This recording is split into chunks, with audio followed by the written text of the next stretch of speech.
Welcome back to the couch, guys. I am Tony. Gary.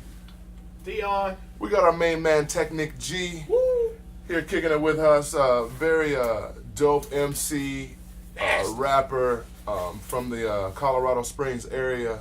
You should peep him out. This message. Yeah, he did a lot of work in 2014, a lot of shows. Right. And yeah, so Technic G's on the rise for sure. So we got my man here, guest with us. We're doing the background check tonight, right?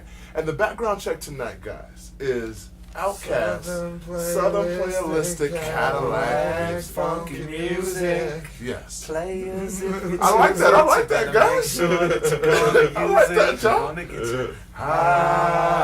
All right. So this obviously this is a very prolific album for all of us.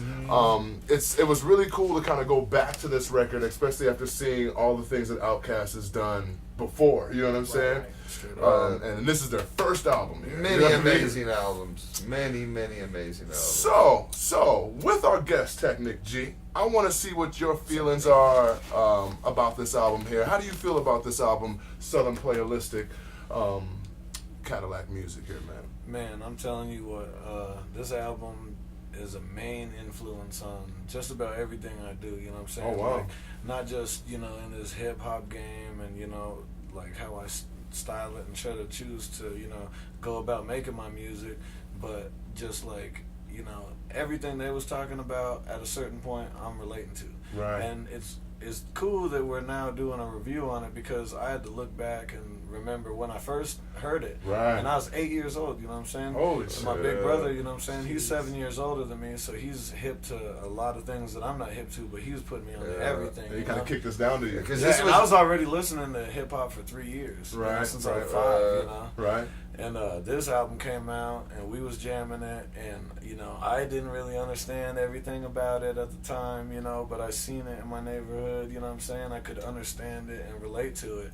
Right. And, now that I am grown up and have been through everything, like, this album is one of the albums that I jam on a daily basis to this day, just because of the fact that, like, this is the type of shit, like, not everything that they're talking about is what I'm doing and what I've been through, but a good majority of it is. Word, I'm with that.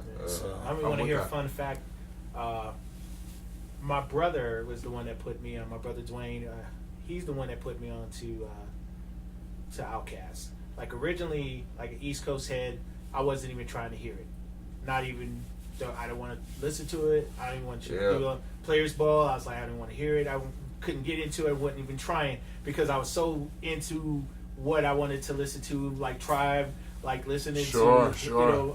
And this was April 26th, 1994 this album came out. So, there was a lot of shit that came out in 94. Right, and so I was stuck on that, and then it wasn't until my military years, when I went in, and that was 94 as well. So I went in and finally listened to the whole thing, and I was like, this is an amazing album. It's amazing. I want to piggyback off of what you're saying. And then I'm going to piggy thirds. All right. Okay. I got 4. I want to piggyback off of what you're saying. Piggies everywhere! With this album right here, Outkast, Southernplayalistic Cadillac Music, and my man Technic brought the vinyl in as well, which is super dope. Hasn't even busted the seal yet, so big ups on you on that. But this album right here was the beginning of a revolution, bro. Absolutely. Like these guys were the front runners of a revolution. Now, before these guys came out, right? And I'll let you go right after this, Gary. Before these guys came out, I had no idea that Atlanta, Georgia, was even a place. I'm not sure that's because I was living right. Yeah, I ain't trying to front like that, though. Right, you know what I mean? I know it was a place. Don't get me twisted. You know what I mean? I knew that it was a spot. As far as music went, right? It's exactly as far as music went, and I knew, and until Outkast came out is when I learned that Babyface and all of those and Jimmy Jam and all those guys ended up migrating there. But it was Outkast who actually showed me that story, and so for me, this album is prolific because of these guys being front runners of a musical revolution. Totally different than anything I've ever heard. And even today. Mm-hmm. Yeah, am I allowed to jump? Yes. Okay, I got a piggy now because you were touching on what I was saying, but mine is more so for all of the South Outkast opened it up for me. Right. Of course, there was the Ghetto Boys. Of course, there was the Ghetto Boys. UGK, Scarface. No. And unfortunately, That's Campbell. it was the Ghetto Boys, Luke, really, yep, you know what I'm saying? But they came with it. They injected consciousness into. They came with it. Into the southern, into that southern mentality. Like all of the They southern allowed me guys more so to go back and listen to the Ghetto Boys and take them a little more serious, maybe. Well, I And took you them can't guys really- hella serious. Fifth Ward Boys, I took I them was young, hella I bro. took it I was serious. young. You know what I'm saying? I was young. I caught it when it first came, you know. But you can't You know, really bring like- up UGK and 8-Ball and MJG because they was kind of coming up at the same time. At the same time, right? Outkast. And hit after. Ultimately, Outkast was, if it wasn't for Outkast, they might not have been exposed as much, right? Right. Definitely. Oh, that's what I'm saying. think They put opened it on more the map. than Atlanta. Right. More than Atlanta. Southern They hip-hop. opened the door bigger than even the Ghetto Boys did. Definitely. For Southern Right. rap, for hip hop. Right. You know, man, and some of it, goddamn them, because Cash Money maybe couldn't have done what they did. No Limit They maybe did a lot of couldn't what have. they did locally, though. Yeah, They you know, really but I'm had to just pop saying, them. to the world Right. was looking at the South because of That's Outkast. Sure. Yeah. You Sure. know, like, and man, they were young. Yeah, they were really so young. Yes, If they you were. look at the Andre's videos- still in high school, and he talks about, they were like 19, he talks about having to do the extra year. First couple of years, he blew it off, and all of a sudden, graduation came quick. Right. And he wasn't part of it. And going to the next album, the first video, Big Boy's picking him up from leaving high school. Oh, right.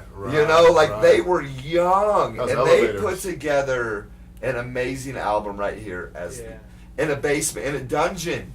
That's why they're Dungeon Family. Crawl space under the house, dirt on the floor. They recorded The this album. instrumentation in beats and the way they made beats was like totally different from anything Sure. that you heard. I mean, Sure. there Even was- today. right? But it's like And the you heard same camp responsible for so much. Right. The Goody Mob, Soul Yeah, Food, Dungeon like Family, God, you the know what I'm Dungeon saying? Family, the production Yeah. team. Organized Noise. Oh, Organized the Noise, Face all Doctor. them. Yeah, Organized Noises. Oh, man. They're the ones that completely did And- this album Mhm. for them. And I mean, like you said, comparison wise to something like that, you'd have to look at The Chronic by Dr. Dre because they have so Wow. many. There were so many producers that Oh, got down. I would compare right. You know what I'm saying? As far You would as an compare this album, album to The Chronic. I would definitely And youngsters, compare it to the Goody Wow. Mob before Cell Therapy, before they were anything came out in that CeeLo, you gotta get out and get something. Yep. Get up You and know, get out. like- Featuring the Goody Mob. You know, Yeah, there's just twice like they had on the there, Dog and Goody Pound. Mob Yeah. killed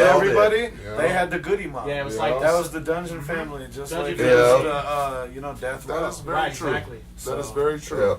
Yeah, so the Goody Mob, man, I mean, those dudes were hella young as well. And I along believe with this was Outkast. they all went to school together type of situation, like Tribe and Jungle Brothers. It was and all all from that. East Point. Right. You know, and we've been College bashing Goody Yeah. Mob recently because CeeLo's kind of taken over and is show tune-ish, you Oh, know. we But did do an album. this Well, was that album review this was alright. Goody Mob. You know, this is Goody Mob back then when we first heard them and they did amazing before Soul Food. Man, like it was the whole album is great and they're so young and it's One of my favorite tracks on this album when I was growing up, when I first heard this album, was Crumbling Herb. Yeah. and it's still man. great. And It's that's still yeah, great. Such yeah. a soulful track, and Oh, it's so man. funny. I didn't even know what the hell Crumbling Herb was. I was like, Oh, bro, I knew what Crumbling Herb was back then. I know you man. did. I had no idea, like I said, but all I knew is that Even particular song was before so dope. the ski boots and the weirdness of Andre. Andre Uh-huh, was the white Andre. wigs. He was smoking We weed. ain't even gonna get into He that was being stage a of player. Outkast. Yeah, this is Yeah. this Yeah, is we something. just- But that's what I'm Background saying. That's story. what this album is. Two teenage boys that grew up together that were players and smoked weed together and had a family, the Dungeon Family, and they propelled them all. Yeah. And this is just them, for being so young, they did something really, really, really well. They set the standard on what Southern hip hop was at the time. You know what I'm saying? They really made people up their game because, Absolutely. you know, they wasn't like claiming gangster or nothing like that, but they was claiming that they wasn't no bitch, and they was letting motherfuckers know that. And they let us know about players. Like Right. earlier when we was talking about the East Coast, the whole East Coast slept on it for a long time, and you know, even people like Russell Simmons said it took him years to understand. He said he wish he had signed. Yeah. He wish he had signed. It took him years to understand what they were doing, you know, because like they was putting together real live music and mixing it with scratching. Who was one DJ did all the scratching. I don't know if you know that, Mr. DJ. Right. And he did all their shit. And then they had so many different guitar players, piano players, Yeah. organ players, and they was like they didn't really sample nothing. They did like one sample in the interlude, and then they put you know, used the inspiration of a loop, and they recreated it. Yeah. They were not messing But they around. really, they wasn't looping. You know And what I let's mean? They go wasn't back sampling. to 19-year-old children did all of this in a basement fucking that you have to hunch down in with dirt floors. Straight Right. up. So You I wanna know, understand like, that. I mean, their lyrics, belief. were on top. They knew what the fuck they wanted to do, and they did it. Right. And it was a hit. It was a better time for music, like we say all the time.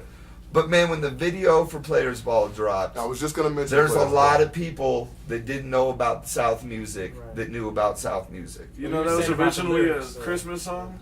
It was a song for Christmas. Yeah, they And had sleigh bells in it. Yeah, it had sleigh bells in it and everything. Thank you, And Joe they- Davis. they Thank had you, the- Tech. They Thank had you. the Yes. lyrics in there. Yeah. Word. Yeah, the video was dope to me though. I mean, Yeah, I love like, the video. And the remix is dope. And Southern Playalistic, Cadillac Funky Music is fucking dope. I And- wanna say something here, and this might be me being naive or unhip to what's going on. But before Outkast came out, with the track "Players Ball" in particular, right? I want to say that socially, that men were dogs, right? Men were dogs, and I understand that there was that whole dog pound. Yeah. I'm a You know, dog there's the Chronic status, right? a couple years before, and it was really brought. NWA really brought bitch. You're a bitch. You're a bitch. Right. You know, like. But I really think that Outkast and this whole movement here, in particular the Players Ball song, actually turned men into players. And we kind of got to shake the dog off. Right. And we became players as opposed to being some scumbag dog now. Right. You know That's what I what mean? I'm saying. They Right. influenced so much. Yeah. Right. So I'm And they hitting that brought on the nail. things back too. You know what I mean? Right. Yeah. 'Cause that 'Cause used to that's be old, cool. Yeah, that's old school shit. You can't leave out the blueprint of hip hop of music without including this album, without including Outkast, because they're, like I said, they put it down. The player in- movement. you know what I'm saying, in so many different ways So for many. the East Coast, for the South Coast. They changed, like I said, we've gone over a couple times, but it remains the same. We're gonna- it is like I said, it changed everything. Right. We're gonna warning. These are the views of Gary's. I can't confirm any of this stuff, but I want to say this album may have opened a lot of Bay Area. They went player big time. Oh yeah. They went I'm player gonna have to big time. disagree. And that's why we have motherfuckers like you on and here. the Like I reason- said, warning. And the reason I gotta say this is because if you know about the true origins of the Bay and what was really happening in the They Bay, was all players. they didn't give a fuck about nobody but But, themselves. okay, I'm not nobody saying the but Bay wasn't themselves doing it. influenced them. I'm Right. not You know what saying I'm that they saying? weren't Right. doing it, but it opened the I can world dig that. to I like player technique over music. here. It could have It brought opened the more world to it. I up think to they were player coming in at the music. same time. Because you know what I'm saying, the click, Yeah. you know what I'm saying, Yep, all yep, these E40. people, you know, But that was, Mac but Dre, everybody E40, was coming out. E40 with this was player 94. E40 hit 95, 96. No, that's not true at man. all. No, no, no, 88, in the click. MTV Yeah, world. yeah. Tired of In being MTV stepped world. on? Yeah, and I actually tired like of You're, being you're stepped coming. on. You're Captain coming Saban from was long like in time Bay 92, listener. 93. I'm coming from learning the Bay from video shows. Well, on, shit like on that. another day, And I'm going to put they you up helped. on game tough. Oh, They so- helped. That's why we have motherfuckers like this on Teachers in this. the house, But yeah. this helped open the world's view towards player music, and it opened the Bay to become I think it gave him a different MTV perspective. friendly. You know what I'm saying? And So that's another more thing. wide known. And you so that's know, another like- thing. I think it Even gave though- a different perspective. Even though these guys did flex that player attitude, that player music is what you want to call it, these guys didn't resonate with me as players. You know what I'm saying? Like You know, I mean, Big Boy was a player. You know, he definitely flexed that player attitude. But both of them together seemed like young rapping motherfuckers from Atlanta who knew how to kick, who knew how to spit game, and who knew how to kick those lyrics. And it almost was like it was an overview of what was going down where those motherfuckers were, like, or the whole South in general. Right. You know what I'm saying? And so those two individuals, right, to me at least, especially on this album, those two individuals were mirrors of the young black man in the South at that particular time. You know what I mean? In '93. You know what I'm saying? I think that was what was more potent to me than them just being players. They were dudes who were fighting with drugs and killing motherfuckers, and the cops kicking in doors, and still trying to live a life. And I be completely players. agree. You know what I'm saying? Because to me, I put this, I mean, of course it's Southern hip hop because they came from the South, but more specifically, it's natural hip hop. It's realistic hip Right. hop. And that's why I like it, because I'm from Colorado Springs, you know what I'm saying? Right. So we got hit even harder on the we don't know where we're from type of thing in the whole music game. Sure. Because, you know, the South always talks about how they didn't have a place. Well, Right. we really don't have a place. Right, And right. that's why right now Oh. we're putting us on the map. Sure. You know? But the way I see it, you know, like, and, you know, we're not the wildest motherfucking place, you know what I'm saying? But, you know, in my days, you know what I mean, who I was around and who my brothers and all the big homies and shit like The that. You know what I 90s mean? weren't no joke here. It This wasn't a was joke, what yeah. I was going through, you know what I mean? We Right. were smoking weed, we was trying to get some pussy, we Yeah, was yeah, hustling. shit. You lived in Fucking- Whitefield, We didn't play Atlanta. no bullshit, you know what I Right. mean? We was Right. fucking popping caps and shit, you know what I mean? Like, fucking, like, Oh man. that's how I grew up. So this is music that I can relate to. Right. You know what I mean? These motherfuckers ain't fronting either. You know what I mean? Yeah, this is the real deal. This is the real. And I guess when you guys were talking about how you wanted to compare this to the Chronic, right? It kind of was a brick to me because I was like, man, I would never even think about comparing this to the Chronic. And now I'm talking to Technique. No, it did for the South what the Chronic did for the a West very Coast. large For the West Coast. For the West scene, Coast. Yeah. And it Yeah. just changed hip hop Yeah. music altogether because never it looked wasn't, at this it wasn't album just a that way. beat and just Yeah. cats rapping. It It's was there's instruments albums. and, You know what I'm you saying? know the albums. It was arrangement. It was beautifully put together. It's an actual song. It's something that you can be like, okay, you could these days you could separate the beat producer and then you got the rapper. But with this, you had so and so on the drums, so and so here, and it was like that on every freaking track. You know what I mean? They came together and made a masterpiece. This led You to know? so much. They had the Dungeon Family, then they had a crew come out called the Attic Family. That, you know, was totally just doing shit. But, you know, like, that led to shit, man. That led to shit like the Chronic led to shit, like 36 Chambers led to shit, like... I don't know, the Attic Family. Yeah. The Attic Family actually went under my radar, and I have no fucking idea who the Attic Family is at all. Okay. I'll school you on that. I'm gonna be Please. honest, I have no idea. who Right, it is. right. And so my man Like- Technique was supposed to come through and peep us up on We're the Attic some Family game. people from He had some Beetlejuice, tidbits, like- some tidbits and shit that you wanted to throw at me to see if I knew some shit, right? Well, one thing that the Dungeon Family clique and a lot of people talk about is Red Dogs, you know what I'm saying? Yeah. And to y'all, I mean, let's just go down the line, you know what I mean? Like, what did Red Dog mean to you when they were talking about it? Honestly, I thought Red Dog meant like a light-skinned female, but that's... What about you? Yeah. What about you? Similar. I actually thought the Red Dogs was the po-po and shit, the Yeah. motherfuckers who was trying to fuck with you, you know what I mean? Yeah, and that's exactly, I mean, I always thought it was the T's, you know what I mean? I thought it was like the Drug Enforcement Task Right, Force right. and shit. And basically that's what it is, but the police actually had a thing down there, and it stands for Run Every Drug Dealer Out of Georgia. Wow, Red Yeah. Dog. And this is something that, you know, Wow. I had to do some little research when I was reviewing this, and that's why I know a little bit more about the production and who was involved and a little bit more about Yo. everything. And, you know, that was one thing I was always curious about. You know, I thought that was just like a nickname they called them, but The no, Dirty that's Red what the Dogs that Georgia hit Task the Force toe. actually called themselves. Wow. Yeah, and, That is fresh. I actually yeah. like that. Another reason why we have my man Technic G Right. on the motherfucking couch with us. right. There's You know- tracks on here like Southern Playalistic, of course. My man, he had his voice ready for the Southern Playalistic course, but I think we blew our wad on it earlier. You know what I mean? But there's tracks on here like Southern Playalistic, Call It a Wild, Claiming True, fucking Hootie Hoo, bro. You know what I mean? Tight like hallways, smoked out always. This is more than 20 years old, and still, this was Decatur, Georgia, and 20 years later in Colorado Springs, when you see the cops, you will say Hootie Hoo.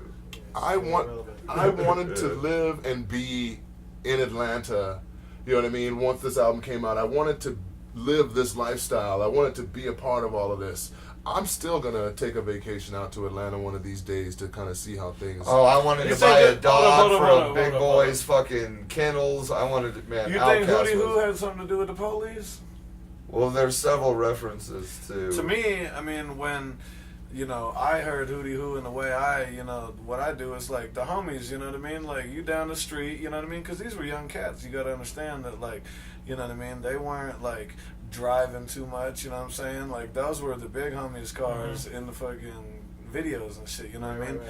And, you know, when you see your homie, you know what I mean? It's like, Hootie Woo! You know what I mean? Like, whistling and shit, you know what I'm saying? So that's just like, you know, the Dungeon family thing, you know what I mean? And that's why they're saying, you know, we're tight like hallways, smoked out always. Yeah. I'm with that, man. I'm with that 100%, man. This album is super classic. And so Technique, before we get into the ratings and all of that stuff and what we're really how we really feel about this album now as opposed to then, I want to have you maybe talk to the viewers a little bit about what you got coming up and what you got going on for yourself, man, with your album. You got an album coming out? Or? Yeah, definitely. You know, they call me Technique G, you know what I'm saying? I'm from Colorado Springs, Widefield to be exact. And, you know, I've been doing this rap thing for a long time, but I've been fucking up in life, you know, in and out of prison and shit, you know what I mean? Y'all know the story. I'm not going to get into it. We know. But basically, you know what I mean? Like, I've been doing this shit since a kid. I was in groups and, you know, we put out music. But the last couple of years, you know, I've been doing my solo thing and focusing on what I'm really trying to do. And this year in 2014, I came out with my first official EP called The Beginning. EP. Right. And that went really well. And I got a good following from some real cats. That Who were some of the features on that album? Yeah, I had Chi Bong, you already know, was on that album. I just do album reviews, man. I don't do nothing like that. But Chi Bong was on the album. Stony Birds. Little production from Earsick, and I did a little production on it. And we do beats as well. Yeah, well, you know, everybody here knows. The people in the audience might not know, but you know, the scene that we have, you know, isn't like, you know, Dallas Fort Worth, for instance, you know, so we don't have a lot of support. So a lot of MCs find themselves learning how to compose, learning how to do production, learning how to do their own recording, because, you know, until I started getting into the local scene and meeting up with cats like y'all, you know, it was really difficult to get things going for me unless I wanted to do things on my own. You know, and now I have people helping me out, sending me beats and shit, willing to record and master my shit, so it's a little bit easier. But I got a new album coming out next month, or it's about 2 months away actually, but February 23rd. Okay. And it's called The Life and Rhymes LP. All right. And it's just going to be extremely dope. It's just going to be a little bit more in-depth than what I've been doing with the beginning, if you've heard that, because that was more of my coming out, letting people know that I'm just a dope-ass lyricist. But this is going to be a little bit more in-depth, kind of, you know, like this was in-depth, you know, in the fact that, you know, I talk about more deep issues and subjects, problems with society and problems with, you know, our people. And it's just going to be some really dope shit to look out for. So, you know, Technique G, The Life and Rhymes LP, February 23rd. Okay. Anytime you see him on a flyer, go peep the shit. Word. So, now that we got that cracking off and we got everybody hip to who you are, I want to rate this album. We do a 1 to 5 rating here, man. Do we want to do then, now?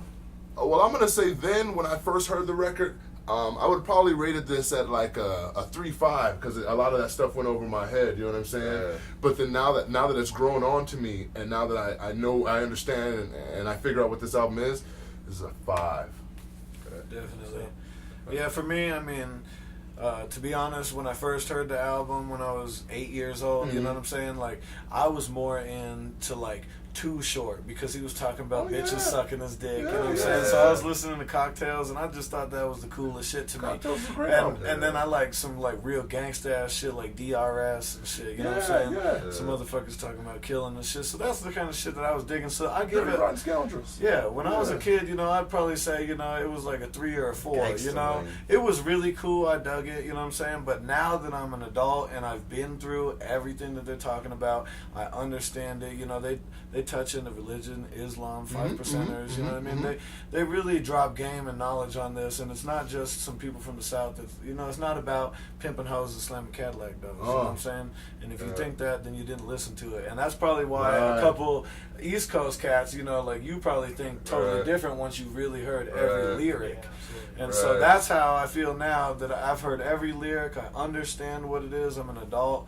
I can comprehend what's going on. I give it a complete 5. You know what I'm saying? Perfect album. Yeah. This helped create hip hop. I agree. Yeah. What a great contribution. What you think, Gary? I'm gonna go 3.5 with the original rating. It's because I didn't get every song. There was the Players Ball, the Southern Playalistics. You know, I skipped through the album, you know, and had my songs. Now though, I'm gonna do near perfect, probably like a 4.5. Okay. It definitely stands the time, and I like the background check. We always pick song or albums that we liked back then. And it's more so maybe to let people know if they didn't know, you know, like, you know. But I'm gonna give it the whole 1 point up, 4.5. Word. What you thinking, Dion? Yeah, I'm gonna be honest. Like I said before, when I wasn't trying to hear it at all, so it was like a 1, you know. So that's just being completely honest because of what I was into. Right. But like I going feel back you. into and listening to it, and like I said, you can't front on the music that's being made by these cats. You couldn't front on it back then, and I happened to front on it. You know what I'm saying? Right, But listening to right. it now, it's like, yo, man, they were on some other shit back then when people they didn't, you know, they weren't doing nothing like that. And like you said, the limited resources, having all these people come together to make freaking ill ass music together. Like I said, it's a 5 for me right now. So. Yeah, they had one dude do all the backups. Yeah. I can't remember. Yeah. His name's Brandon Bennett. Okay. And that's what I'm he's saying. an I've underground watched- hero. Yeah, that's right. I've watched documentaries on how they made it, and just for being so young, and they knew what the hell they were doing, and it was great. Everything worked perfect for them. It's damn near perfect, man, and I don't really know why I'm not giving it a 5. I just want to do 4.5. That's what's up. Yeah, but you know, that, Yeah. I mean, that's what hip hop truly is. You know what I'm saying? Like what these cats did. You know what I mean? And no matter what coast you're from or what you grew up listening to, you know, you got to really give it due because, Absolutely. like you said, they were kids, and all they did was have the spirit in them and the feeling, and that's what it's truly about. And so all they did was kick what they was used to. They was used to live bands in Atlanta and the South, guitars and extensive songs that wasn't repetitive. You know what I mean? So that's what they did. They just put it down and they did hip hop the way they perceived it. And now I think, you know, a whole, you know, next generation can perceive it the same way that they did, and it set the standard. I agree with you, man, 100%. If it was brand new, I'd do the 4.5, and it's all off of, like, I think one of the guest verses I didn't like. You know, Andre and Big Boy kill it. Yeah, If it was all them, it would be a 5 for sure. On the stupid technicality of one of their guest artists, you know, wasn't quite as great. You didn't like Call It a While. Like, That's the least Yes, favorite verse. song for everybody is Call It a While. But to me, Call It a While, he was dropping game and putting it down, and I feel that shit. Yeah, So, I'm feeling that too. Big ups Andre, big ups Big Boy, long live Outkast. I am Tony. This is Tech Nick G right here. Gary. Still Dion. This is The Couch. With no heat. Peace. Peace.